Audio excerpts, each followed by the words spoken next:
Assalamualaikum warahmatullahi wabarakatuh. Kami dari kelompok 6 akan membacakan hasil diskusi kami mengenai atribusi sosial. Sebelumnya kami akan memperkenalkan diri. Langsung saja, perkenalkan, saya Sindiara Efeska, saya seorang moderator dan juga pembaca materi, serta rekan saya Elsie Hinarti. Langsung saja pembacaan materi pertama yang akan dibacakan oleh Elsie. Kepada Elsie, silakan. Baiklah, terima kasih kepada Cindy. Saya akan menyampaikan atribusi sosial. Apa itu atribusi sosial?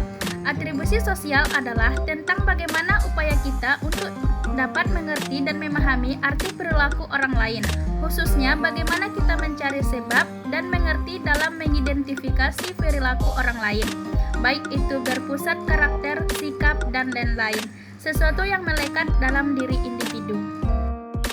Selanjutnya, pengertian atribusi menurut pendapat ahli. Yang pertama, menurut Baron and Bernay, 1997, menurutnya bahwa proses yang kita lakukan untuk mencari penyebab dari perilaku orang lain sehingga mendapatkan pengetahuan mengenai karakteristik stabil dari orang tersebut. Kemudian yang kedua, menurut Dayak Kisni, tahun 2006, definisi atribusi sosial adalah proses yang dilakukan untuk mencari sebuah jawaban atau pertanyaan mengapa atau apa sebab atas perilaku orang lain ataupun diri sendiri. Yang kedua yaitu teori atribusi sosial. Yang pertama, teori penyimpulan terkait correspondence inference. Menurut Jones dan Davis pada tahun 1965, berpikir bahwa orang menaruh perhatian khusus pada perilaku yang disengaja atau sebagai lawan perilaku yang tidak disengaja ataupun yang tidak terpikirkan. Selanjutnya kedua yaitu teori sumber perhatian dalam kesadaran atau conscious attentional resources. Teori ini menekankan pada proses persepsi yang terjadi dalam kognisi Mito-Jin Yang yang melakukan persepsi pengamatan, yaitu yang terdapat 3 tahap kognisi. Yang pertama itu kategori karakterisasi.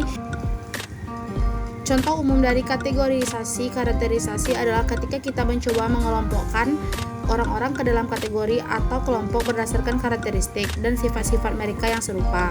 Dalam kategorisasi, kita cenderung menggunakan kategori dan label sebagai cara untuk membuat penilaian tentang orang lain dan dunia di sekitar kita.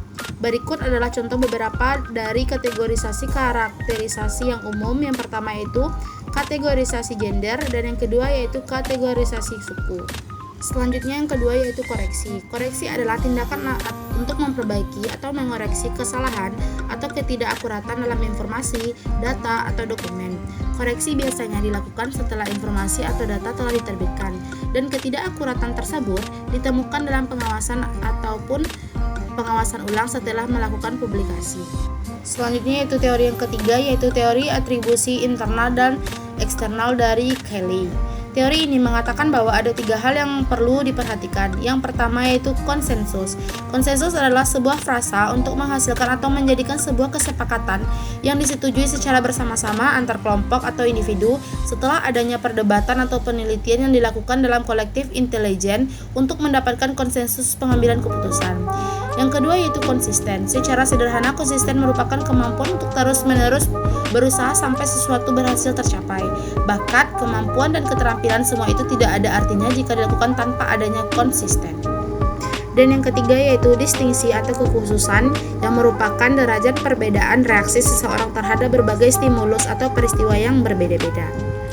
Baik, materi ketiga, kesalahan atribusi. Kesalahan atribusi yang mendasar atau fundamental attribution error. Ketika seseorang mencoba membuat penjelasan mengenai perilaku orang lain, ia akan menunjukkan adanya bias yang umum terjadi, yaitu ia akan cenderung melebih-lebihkan pengaruh kepribadian dan meremehkan kekuatan faktor. Yang kedua, efek pelaku pengamat, the actor-observer effect. Kesalahan ini cenderung mengatribusi perilaku kita yang disebabkan faktor eksternal, sedangkan perilaku orang lain disebabkan oleh faktor internal. Yang ketiga, pengutamaan diri sendiri, the self-serving bias.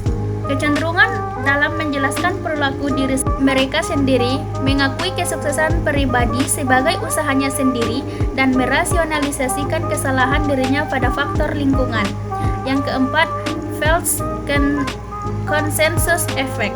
Kecenderungan kita untuk menggunakan penilaian pada diri sendiri sebagai dasar dalam melakukan penilaian terhadap orang lain.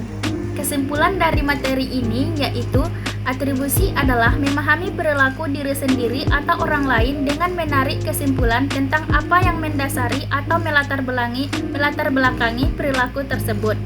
Kecenderungan memberi atribusi disebabkan oleh kecenderungan manusia untuk menjelaskan segala sesuatu atau sifat ilmuwan manusia, termasuk apa yang ada di balik perilaku orang lain.